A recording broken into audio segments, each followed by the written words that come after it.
Hi everyone, this is Joseph from Forbes Tech Reviews, aka your favorite Cajun tech review, back with another video today. Today's video, I'm going to give you my impressions on the Pixel 5 after using it for about 72 hours. But before I get into that video, check this out.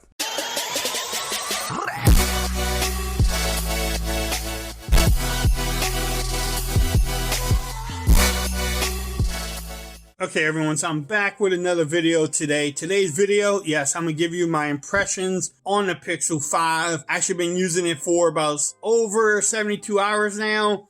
And I just want to give you an update about the phone. I did a quick unboxing on Saturday and just went over the specs and just went over the hardware. If you want to check out that video, I will have a link in the description so that way you can check that out. I need to give a big shout out to Google and teampixel for actually sending this to me for review. Hashtag gift from Google. Yes, it was nice to send me the Google Pixel 5, which is pretty cool. So I've been using it. I just want to give you an update about my experiences, go over some things I like and dislike about the phone, and just have a discussion with y'all and see if y'all gonna actually pick up this phone or not. All right, so let's get this video going.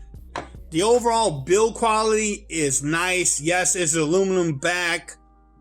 I love the build of this phone. It's not too heavy. It's just like it feels really good in the hands. Pause, ladies. Shout out to Flossie Carter. I love how they have that accent power button. Then the Vine rockers are there too. But the overall feel, it doesn't feel cheap. Look at the lens too. Everything about the phone, it feels really good. It doesn't feel like a cheap phone. And it's not cheap. It's $699. So now, the only gripe I have about the Pixel 5 so far as the build quality, it could be a little bit bigger. It's still a small phone when you look at the LG V60, even the Galaxy S20 Fan Edition, my LG Velvet. So other phones that I had, it's just a smaller phone. Do I wish they had a bigger phone like the Pixel 5 XL? Yes, a 6.5 or a 6.6 inch screen would be awesome. Let's talk about that display, which again could be a little bit bigger, but the display you get on here is a 6-inch OLED panel.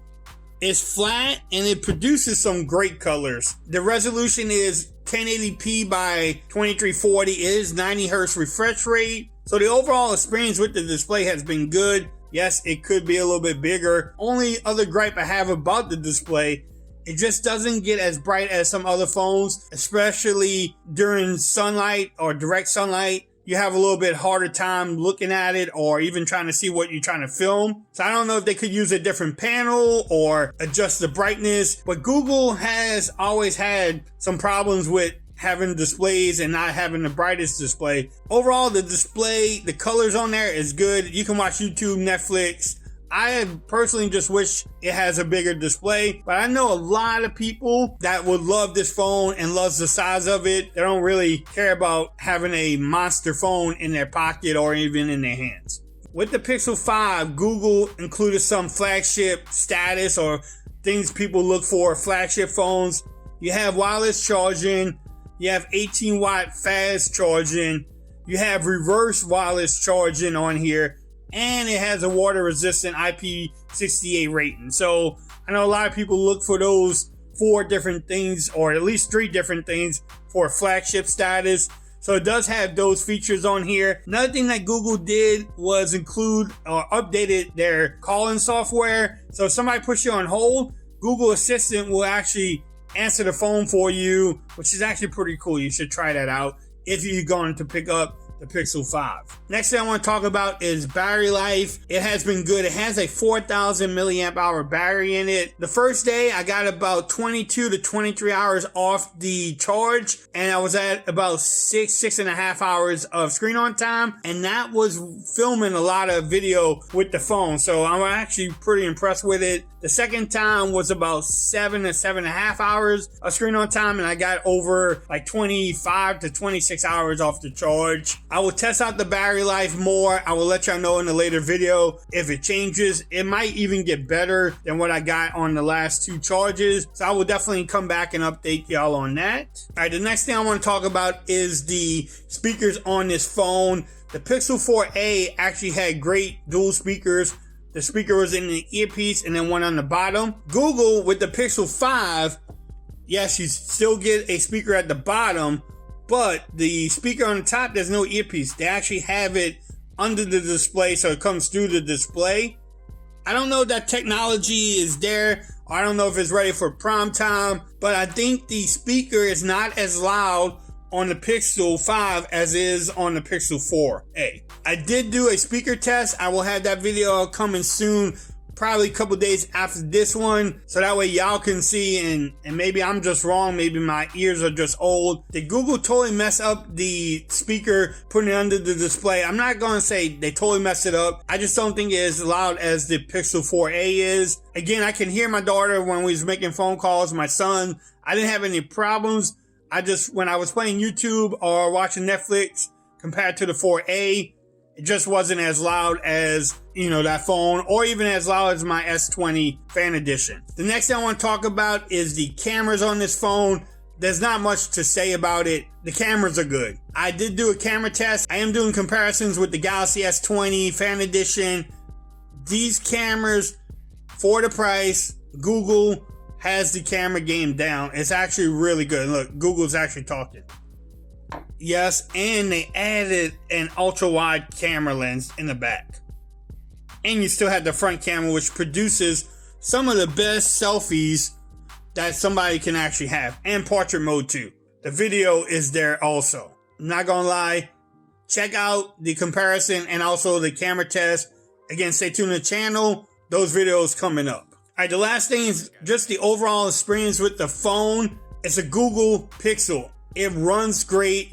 Android 11 is good on here. No hiccups. The 8 gigs of RAM is great. The storage is good, 128 gigs. Do I wish they had an XD card slot? Personally, no. Overall, the experience with the phone, the 8 gigs of RAM, the Android 11, it just runs so smooth. That's where Google wins too. The cameras and the overall experience with the phone. Alright, the last thing I want to talk about is the price. Is it overpriced for $699? Now that's a discussion can go either way. It comes with a lot of great features. It has a lot of what people look for in flagship phones. But I think if they would have came out with $599 or even say $629 or something, I think people wouldn't even question the price of this phone. Sometimes people want to look at the specs of the phone and say, no, it's not worth it, but don't look at the overall experience that somebody can get with a phone, with the overall specs of the phone. Does it work great? Does it do everything that you needed to do? This phone, so far, I'm gonna say yes, it does everything that I would need it to do. Is it overpriced? Yes, probably by $100 or so. Is it worth it though at $699 to me? Yes. Is it worth it for you? That's a question only you can answer. I can't answer that question. Is it worth it? $699 to you. It's your money, your pocketbook. You have to do your homework and answer that question. Y'all let me know what y'all think about it. Is it worth it? Is it overpriced? Let's get a discussion going in the comments below. All right, so I'm gonna wrap up this video. So overall, is the Pixel 5 a great phone? Yes, I'm enjoying it. If I have any major complaints, I will definitely let y'all know in the upcoming video. Stay tuned to the channel. I do have a camera comparison coming up, a speaker test, a case review. I probably will review this case for it also. I have more videos coming up with the Pixel 5. If you like this video, give it a thumbs up. If you haven't subscribed to my channel yet, make sure you do so for more coverage on the Pixel 5 and any other phones that are coming out. Also, make sure you follow me on Twitter at Forrest Reviews. Become part of the BAM Nation. And until next time, peace. I'm out of here. Y'all have a great day.